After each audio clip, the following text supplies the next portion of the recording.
नमस्कार, पद्मेश 24/7 में आपका स्वागत है। मैं हूं अर्चना मिश्रा। आगे बढ़ने से पहले सबसे पहले एक नजर आज के हेडलाइंस पर।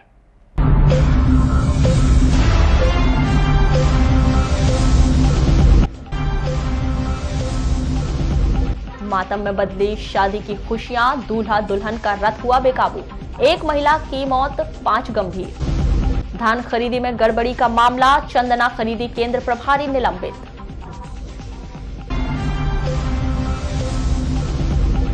कोरोना से पूर्व जनपद सदस्य का हुआ निधन, 15 दिन से चल रहा था इलाज।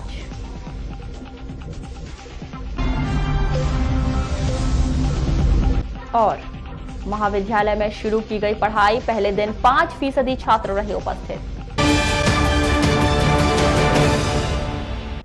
और अब खबरें विस्तार से। बालाघाट में वर्ष 2009-10 के दौरान अपर कलेक्टर के रूप में अपनी सेवाएं दे चुके आईएएस अधिकारी डॉक्टर मसूद अख्तर का भोपाल के नेशनल अस्पताल में कोरोना के इलाज के दौरान निधन हो गया। जानकारी के अनुसार मध्य प्रदेश शासन के गृह विभाग सचिव आईएएस अधिकारी डॉक्टर मसूद अख्तर की बीते दिनों तबियत बिगड़ने पर उन्हें भोपाल के नेशनल अस्पताल में भर्ती कराया गया था। उसके बाद उनकी रिपोर्ट कोरोना पॉजिटिव आई थी। आपको बता दें कि बेहद ही सरल, सहज और मिलनसार स्वभाव के अधिकारी डॉक्टर मसूद अख्तर का अपर कलेक्टर के रूप में उनका कार्यकाल सराहनीय रहा था। अब भी जिलेवासी उनकी कार्यशैली को लेकर उन्हें याद करते हैं। आपको बता दें कि राज्य प्रशासनिक सेवा अधिकारी के रूप में अपने करियर की शुरुआत करने वाले डॉक्टर मसूद अख्तर का बालाघाट कार्यकाल के बाद में आईएएस अधिकारी के रूप में पदोन्नति मिली थी, जिसके बाद वे मध्य प्रदेश के कुछ जिलों में कलेक्टर के रूप में अपनी सेवाएं दी थी। प्रसौड़ा थाना अंतर्गत शासकीय हायर सेकेंडरी स्कूल भीड़ी के प्राचार्य आलोक चौरे पर उसी के स्कूल में पढ़ने वाली नाबालिग छात्रा ने छेड़छाड़ का आरोप लगाते हुए परिजनों के साथ रिपोर्ट दर्ज कराकर आरोपी प्राचार्य पर कार्रवाई करने की मांग की है। लड़के के पिता की ओर से रिपोर्ट दर्ज कराई गई है। शिकायत के बाद पुलिस ने आरोपी प्रिंसिपल आलोक चौरे के खिलाफ यौन अपराध अधिनियम की विभिन्न धाराओं के तहत मामला दर्ज किया है। वहीं थाना प्रभारी ने कहा कि आरोपी को गिरफ्तार किया जाना बाकी है, जल्द ही आरोपी को पकड़ लिया जाएगा। क्या है इस मामले से आया, जो मेरी बच्ची बड़े स्कूल पढ़ने जाती है। अच्छा। तो प्रिंसिपल से मेरी बच्ची से गलत बात बर्ताव किया गया। अच्छा। इसी वजह से हम थाने आए। क्या क्या किया गया? तो बच्ची बता रही थी उसके बारे में। तो आपने रिपोर्ट लिखा है? जी। आपको जो रिपोर्ट मिली है, जी, आगे कार्रवाई में जरूर कार्रवाई होनी चाहिए, सब कार्रवाई होनी चाहिए। किसी प्रकार कोई राजनीतिक दबाव आपके ऊपर? नहीं सर, कोई नहीं होना। थाने का कोई दबाव? नहीं। हमारी बहन गवर्नमेंट हायर सेकेंडरी स्कूल भीड़ी में पढ़ाई करने जाती थी। अच्छा। वहाँ का जो प्रिंसिपल था आलोक चौरे, उनने गलत व्यवहार से उनसे बात की और छेड़खानी जो स्कूल में की वो छात्रा के साथ की हुई। अच्छा। कौन सी क्लास में है वो? 12वीं एग्रीकल्चर। अच्छा। तो क्या इसके पहले भी उन्होंने इस तरह की हरकत की? उसके 3 दिन पहले भी उन्होंने हरकत किया था। उन्होंने घर में बताया गया, जिससे फैमिली मेम्बर ने ज़्यादा लोड नहीं लिया। हालांकि आज फिर से उनके साथ छेड़खानी किया गया, स्कूल में गलत व्यवहार से बात किया गया, जिसके कारण आज फैमिली मेम्बर जब वहाँ पहुँची तो वो हमको प्रिंसिपल ऑफिस से बाहर कर दिया गया, जिसमें हमको पुलिस की सहायता लेना पड़ी। तो दबाव किसने बनाया वहाँ पे स्कूल में? आलोक चौरे, और साथ में उनके जो टीचर स्टाफ थे वो भी। कौन कौन थे वहाँ पे? नेवारे सर, गोलू मेश्राम, ये सब बहुत सारे पूरे टीचर स्टाफ वहाँ पे एकत्रित थे। अच्छा। जिन्होंने किस टाइप का दबाव बनाया उन्होंने? वहाँ पे हमको बाहर निकाला जा रहा था प्रिंसिपल के कक्ष से, और प्रिंसिपल साहब बोल रहे थे खुद ही कि जो करना कर लो जाके। अच्छा, जो कर सकते कर लो, हमारा कुछ नहीं कर सकता। हाँ, वो इस तरह से बात कर रहे थे। और उनके साथ सख्त कार्रवाई होना चाहिए और न्याय होना चाहिए। उनको सस्पेंड कर दिया जाना चाहिए, क्योंकि आज हमारी बहन के साथ हो रहा है, कल किसी और के साथ भी हो सकता है। अच्छा। आप प्रशासन से किस टाइप की न्याय चाह रहे? न्याय यही चाहते हैं कि हमारी बहन को न्याय मिलना चाहिए और उनको सस्पेंड कर देना चाहिए, और साथ में उनको जेल भी होना चाहिए। वो आज धारा 354 आईपीसी के तहत मामला पंजीबद्ध हुआ है। शासकीय उच्चतर माध्यमिक विद्यालय भीड़ी के प्राचार्य आलोक चौरे के विरुद्ध स्कूल में पढ़ाई करने वाली छात्रा ने मामला दर्ज कराया है। मामला पंजीबद्ध कर विवेचना में लिया गया है। सर, इसमें कौन कौन सी धारा लगी? 354 आईपीसी और उससे संबंधित जो धाराएं हैं। कौन कौन सी? तो एक्ट के तहत कार्रवाई की गई। फास्को एक्ट में कौन सी लगी? उसको एक्ट में जो संबंधित 354 से संबंधित जो लगती है नहीं सर, धारा आपने लगाया तो थोड़ा सा बता विस्तार से। 7, 8, 9 और 11, 12 सर अभी क्या कार्रवाई होगी उनके खिलाफ? जो विधि अनुसार जो कार्रवाई होती है अपराध पंजीबद्ध के बाद विवेचना की जाएगी। विवेचना के दौरान जैसी कार्रवाई होगी। जी सर। वारासिवनी थाना अंतर्गत ग्राम कायदी स्थित आरटीओ कार्यालय के पास शुक्रवार की दोपहर करीब 12 बजे टाटा मैजिक वाहन अनियंत्रित होकर पलट गया। इस दौरान बड़ा हादसा घटित होते होते बच गया। जानकारी के अनुसार टाटा मैजिक चावल लेकर बालाघाट से वारासिवनी की ओर आ रहा था। इस दौरान आरटीओ कार्यालय के पास वाहन का चक्का निकल गया, जिसके कारण वाहन अनियंत्रित होकर पलट गया। इसमें वाहन चालक को मामूली चोटें आई हैं। यदि इस दौरान कोई बड़ा वाहन या यात्री वाहन या बाइक चालक उस दुर्घटना के दौरान संपर्क में आ जाता तो बड़ा हादसा घटित हो सकता था। एक टाटा मैजिक बड़ी गाड़ी चावल भर के बालाघाट तरफ से वारासिवनी की ओर आ रही थी, तो वो आरटीओ ऑफिस के थोड़ा सा आगे कोई वाहन आने से उसको बचाने के चक्कर में बैलेंस उसका बिगड़ने से रोड पे ही पलट गई थी, जिसको हमारा बल के साथ जाके उसको अलग करवाया गया वाहन से। सर इसमें कोई दुर्घटना? हाँ, जो ड्राइवर है उसको थोड़ा चोटें आई हैं, बाकी किसी को किसी जाना नहीं है। लालबर्रा मुख्यालय से लगभग 6 किलोमीटर दूर स्थित ग्राम पंचायत खारी खिर्री व देवरी के ग्रामीणों के बीच 3 दिनों से तेंदुए का खौफ बना हुआ है, जिसकी वजह से ग्रामीण जन अकेले घरों से बाहर निकलने में परहेज कर रहे हैं। वहीं शाम होते ही डर के मारे घरों में दुबक रहे हैं। ग्रामीण जनों से सूचना मिलने पर 1 जनवरी को ग्राम खारी पहुंची पद्मेश की टीम ने पाया कि ग्रामीण जनों ने वन्य प्राणी तेंदुए का खौफ नजर आया। वहीं वन विभाग की टीम ग्राम खारी, देवरी व खिर्री में चौकसी करते नजर आई। इस दौरान वन विभाग की टीम के द्वारा ग्रामीणों के साथ खेतों में जाकर वन्य प्राणी के निशान देखे गए, जिससे खतरनाक वन्य प्राणी तेंदुए की मौजूदगी की प्रबल संभावना व्यक्त की जा रही है। समथिंग 3 दिन पहले देवरी में दिखा हुआ था शेर, फॉरेस्ट वाले भी आए हुए थे वहाँ। तो ज़्यादा कुछ तो कर नहीं पाए। फिर आज का यहाँ ये जो किसान है जिसका खेत मालिक है, इसने ये पानी चलाने आया तो सुबह इसको यहाँ से कूदते हुए दिखा। फिर इसने पब्लिक को जैसे ही बोला कि शेर है, तेंदुआ है करके, तो फिर उसने पुलिस वालों को फ़ोन लगाया और जैसे ही हल्ला करने बैठा तो गाँव के सब लोग आना चालू हो गए। और फिर उसके पंजे मतलब वारदात पे ताजे तो समझ में आ रहे हैं। खेत में चले हुए? हाँ, चले हुए खेत में। अभी क्या कर रहे हैं इसके बाद? जैसे अभी वही फॉरेस्ट वालों को फोन किए, 100 नंबर वाले आए थे, देख के चले गए, अपनी फॉर्मेलिटी निभा ली उनने। तो फॉरेस्ट वालों को टीआई साहब को आएंगे करके उन्होंने बताया, लेकिन अभी तक तो ऐसा कोई हो नहीं पाया। तो क्या लग रहा है जैसे 2-3 दिन से यहाँ घूम रहा है आपके? हाँ, वो इसी एरिया में जैसे कौर करते जा रहा है, कहीं जा नहीं रहा है। ये बाड़ी गन्ना बाड़ी से इस पाल से उस पाल आते जा रहा है। बस इसी एरिया में हर 1-2 दिन में किसी न किसी व्यक्ति को नजर आते जा रहा है। तो क्या लग रहा है आपको, घटना घट सकती है बड़ी? हाँ, घटना घट सकती है, क्योंकि रात में मैं कहीं और से आया हुआ था तो कुत्तों की जो आवाज़ है, बहुत ज्यादा मात्रा में कुत्ते चिल्ला रहे थे। हम लोग परेशान हैं तेंदुए के आतंक की वजह से। गांव में फॉरेस्ट की टीम भी आई, पुलिस वालों की भी टीम आई जी, है ना। तो फिर अगली रात में हमारे घर के किनारे, मेरे घर के किनारे तेंदुआ है या कौन सा प्राणी अपन जानते नहीं है उसको। कब की बात है? मतलब कब से? आज रात की, मतलब जो गई रात जी, उसकी बात है। तो अपन ने फ़ोन किए, 100 नंबर को भी किए, फिर रेंजर साहब को भी किए। फिर रेंजर साहब ने फ़ोन नहीं उठाया तो मैंने खुद तहसीलदार को, मैं खुद कोटवार हूँ यहाँ का, तो मैंने तहसीलदार साहब को भी फ़ोन किया रात में 12 के बजे, तो उनने भी नहीं उठाया, रिसीव नहीं किया। मतलब नहीं, जैसे कि आप ये बता रहे हो कि 2 दिन से शेर दिख रहा है, तो यहाँ पे किसी की ड्यूटी लगी हुई फॉरेस्ट वालों की? फॉरेस्ट वाले आ रहे हैं। वन विभाग की टीम के द्वारा तेंदुए पर नजर रखने एवं पकड़ने के लिए पिंजरा लगाने की तैयारी की जा रही है, ताकि तेंदुए को पकड़ा जा सके एवं ग्रामीणों का खौफ दूर किया जा सके। परसों से यहाँ पे ग्रामीणों द्वारा सूचना दी गई कि गन्नाबाड़ी है देवरी, यहाँ पे तेंदुआ का आतंक है। तो हम लोग परसों भी दिन भर पूरे स्टाफ के साथ यहाँ पे सघन गश्ती किए और तेंदुआ की मॉनिटरिंग करते रहे रात 11 बजे तक, 12 बजे तक के। और कल भी, और कल की नाइट में भी पूरा स्टाफ यहाँ पे चौकसी करते रहा और इधर उधर अपना गश्ती करते रहे। और आज सुबह भी एक पार्टी गई, उसके बाद फिर सूचना मिली कि गन्नाबाड़ी में फिर से आ गए देवरी साइड में। तो फिर हम लोग सभी स्टाफ के साथ यहाँ पे चौकसी कर रहे हैं और तेंदुआ के ग्रामीणों से बचाव कर रहे हैं। तो सर क्या पाया आपने, जैसे आप 2-3 दिन से, तो लग रहा है आपको कि तेंदुआ है यहाँ पे?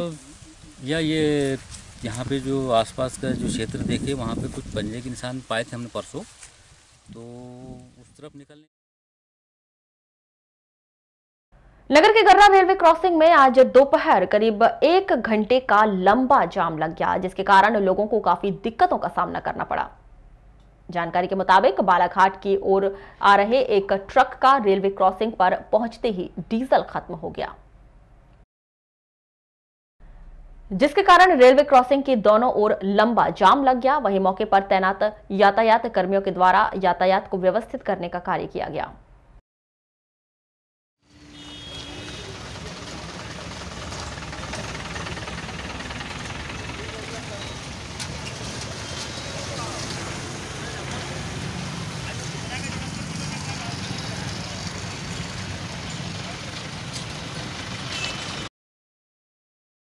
जिले के किरनापुर थाना क्षेत्र में आने वाले ग्राम मर्री में दूल्हा दुल्हन के रथ के चपेट में आने से एक महिला की मौके पर ही मौत हो गई, वहीं 5 महिला घायल हो गई। 1 जनवरी को 3:30 बजे यह घटना उस समय हुई जब दूल्हा दुल्हन को लेकर ग्राम मर्री अपने घर लौट रहा था और बाराती लोग दूल्हा दुल्हन के रथ के सामने नाच गा रहे थे।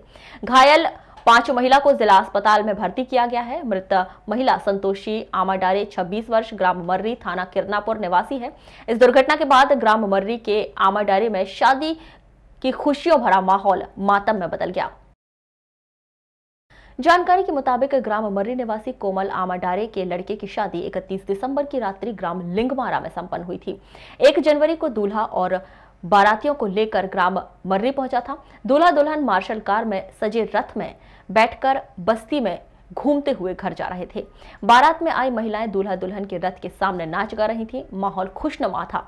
गांव के माता चौक में दूल्हा दुल्हन रथ से उतरे और दूल्हा दुल्हन कुछ महिलाओं के साथ माता मंदिर पूजा करने गए थे, तो कुछ महिलाएं रथ के सामने नाच गा रही थी। रथ चालक रथ को चालू हालत में खड़ा करके पानी पीने चला गया था। रथ के ऊपर कुछ बच्चे बैठे हुए थे। इसी दौरान सुधराम पटले नामक व्यक्ति अचानक रथ के अंदर बैठ गया और रथ अचानक तेज रफ्तार से आगे बढ़ गया और यह रथ सामने नाच गा रही आधा दर्जन महिलाओं को रौंदते हुए आगे बढ़ गया। बुधराम पटले से बेकाबू हुए रथ की चपेट में आने से आधा दर्जन महिलाएं घायल हो गईं, जिनमें एक महिला की मौके पर ही मौत हो गई। सूचना मिलते ही किरनापुर पुलिस मौके पर पहुंची और सभी 5 घायल महिला, जिनमें सुलोचना भोंडे 30 वर्ष, पूजा आमाडारे 30 वर्ष, लक्ष्मी राउत 46 वर्ष, मायावती आमाडारे 30 वर्ष, मीरा निवारे 30 वर्ष, सभी ग्राम मर्री किरनापुर निवासी को जिला अस्पताल भिजवाया गया। सभी को जिला अस्पताल में भर्ती किया गया है। इस दुर्घटना के बाद रथ चालक और बुधराम पटले मर्री निवासी फरार बताए गए हैं।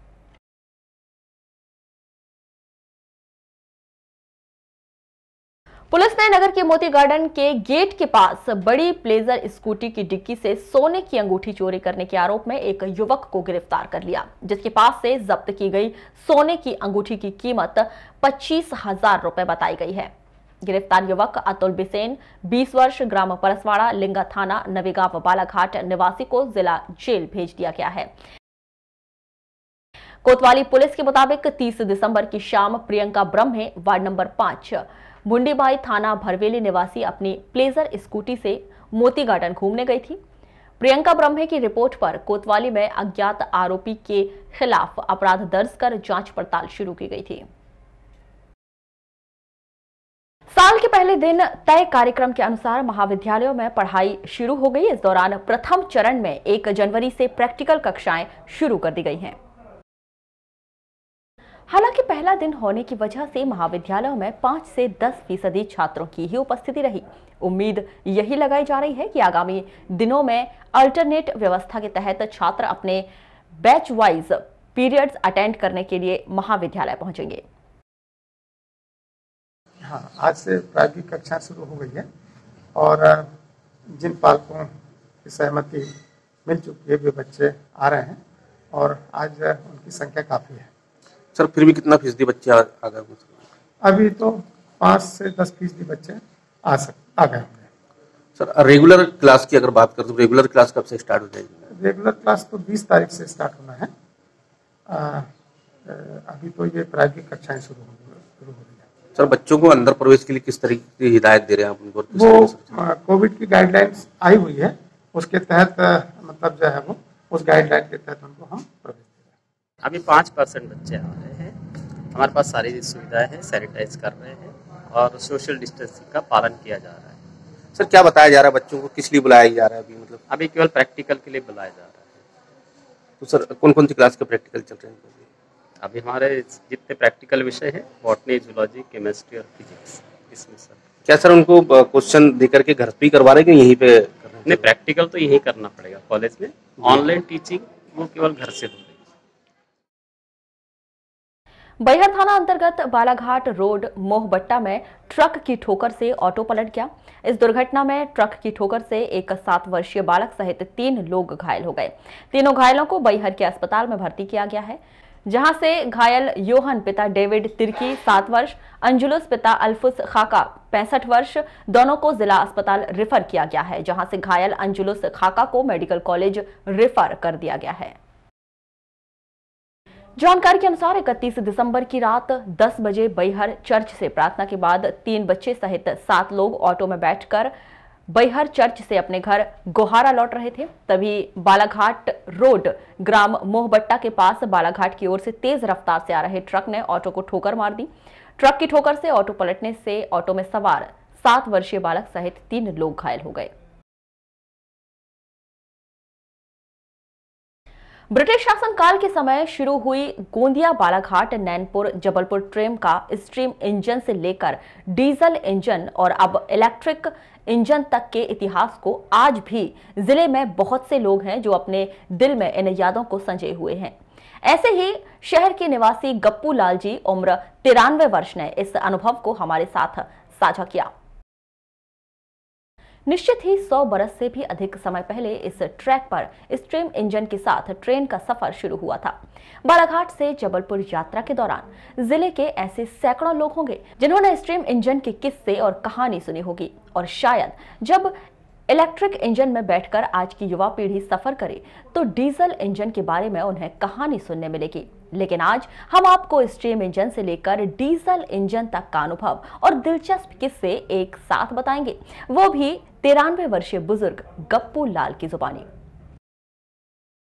हमने तीनों आज की स्थिति में तीनों देखा। सबसे पहले कोयला वाला देखा। कोयले का तो ये हाल था कि इंजन के पीछे कुछ स्टेशनें ऐसी थी जहाँ चढ़ाई पड़ती थी, कुछ स्टेशन तो इंजन के पीछे वाली में बैठ गए आप तो चाय पी लो, पीछे वाले डिब्बे से चलो। कुछ जगह के स्टेशन इतनी धीमी गाड़ी चलती थी, वो सफ़र देखा। उसके बाद डीजल देखा और उसके बाद अब ये इलेक्ट्रिक देखा। अरे किस प्रकार का फ़र्क महसूस करें तीनों? फ़र्क ये मिला कि दिन पे दिन उस पर काफ़ी सुधार आता गया, उस पर काफ़ी सुधार आता है। अब जो स्पीड है वो आगे बहुत बढ़िया लगा आज की स्थिति में। उम्र के इस पड़ाव पर खड़े गप्पू लाल जी बड़े ही बेबाकी से अपने अनुभव साझा करते हुए बताते हैं कि ट्रेन शुरू होने में जिले को बहुत ज्यादा फायदा मिलेगा। व्यापार से लेकर हर बात का लाभ जिले वासियों को मिलना है। क्या होता है जब कोई धंधा या गाड़ी आने जाने का साधन बनता है तो उद्योग तो बढ़ते हैं। अच्छा, कैसा महसूस कर रहे हैं आप तीनों ट्रेनों का? बहुत बढ़िया, बहुत फर्स्ट क्लास, अच्छा लग रहा है। हाँ, हर धंधे बढ़ेंगे। क्या नाम कारण है? जब सहूलियत होगी धंधे बढ़ेंगे। तो जो अभी जो ट्रेनें निकल रही हैं वो उद्योग तो बढ़ेगा। निश्चित ही जब आप 6 जनवरी 2021 को गोंदिया के रास्ते बालाघाट, नैनपुर, जबलपुर तक जाने वाली इलेक्ट्रिक ट्रेन में सफर करेंगे तो आपको हमारी इस खबर स्टीम इंजन से लेकर डीजल इलेक्ट्रिक इंजन तक का अनुभव स्मरण में आ जाएगा और साथ ही याद आएंगी इस सफर से जुड़ी ये बातें। समर्थन मूल्य पर धान खरीदी में गड़बड़ी किए जाने के कारण आदिम जाति सेवा सहकारी समिति मर्यादित परसवाड़ा के प्रशासक M.K. मानेश्वर ने धान खरीदी केंद्र चंदना के प्रभारी लोकेश पटले को तत्काल प्रभाव से निलंबित कर दिया है। निलंबन अवधि में उनका मुख्यालय परसवाड़ा रखा गया है। उप आयुक्त सहकारिता द्वारा 27 दिसंबर को चंदना के धान खरीदी केंद्र का आकस्मिक निरीक्षण किया गया था। निरीक्षण के दौरान किसानों से खरीदी गई धान के बोरों के वजन में गंभीर अनियमितता पाई गई थी, जिस पर उनके द्वारा खरीदी केंद्र के प्रभारी लोकेश पटले के खिलाफ कार्रवाई करने के निर्देश दिए गए थे। कोरोना काल में महाराष्ट्र द्वारा प्रदेश में रोकी गई ऑक्सीजन सप्लाई के बाद आपदा में अवसर की बात कहते हुए सरकार द्वारा बड़े बड़े वादे किए गए थे, जिसमें ऑक्सीजन की बढ़ती मांग को देखते हुए सरकार द्वारा प्रदेश के 18 जिलों में मेडिकल ऑक्सीजन प्लांट लगाने की घोषणा की गई थी, जिसमें बालाघाट में भी अन्य जिलों की तरह ऑक्सीजन प्लांट लगाने को कहा गया था। वहीं प्लांट लगाने के लिए टेंडर जारी करने का दावा भी किया गया था, लेकिन बालाघाट जिले में अब तक मेडिकल ऑक्सीजन प्लांट नहीं लग पाए हैं। आपदा के दौरान सरकार द्वारा कहा गया था कि ऐसे जिला अस्पताल जहां ऑक्सीजन प्लांट की सुविधा और मेडिकल कॉलेज नहीं है, वहां मेडिकल ऑक्सीजन प्लांट लगाकर ऑक्सीजन की कमी को पूरा किया जाएगा। जिला अस्पताल में सिविल सर्जन डॉक्टर ए.के. जैन ने बताया कि जिला अस्पताल में ऑक्सीजन प्लांट लगाने का यह मामला उनके संज्ञान में नहीं है।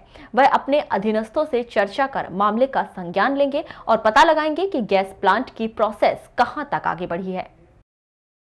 देखिए, आप जो कह रहे हैं इसके बारे में मेरे संज्ञान में ये चीज़ नहीं आई है और अभी मैं इसके बारे में कुछ भी कह पाने की स्थिति में नहीं हूँ, लेकिन मैं आपने चूँकि मेरे संज्ञान में ये बात लाई है तो मैं अधीनस्थों से पता करता हूँ कि ये इसकी प्रगति कहाँ तक हुई है और जब मुझे पता चलेगा तो फिर मैं तो ये थी अब तक की खास खबरें। अगले न्यूज़ बुलेटिन के साथ फिर मुलाकात होगी, तब तक के लिए नमस्कार।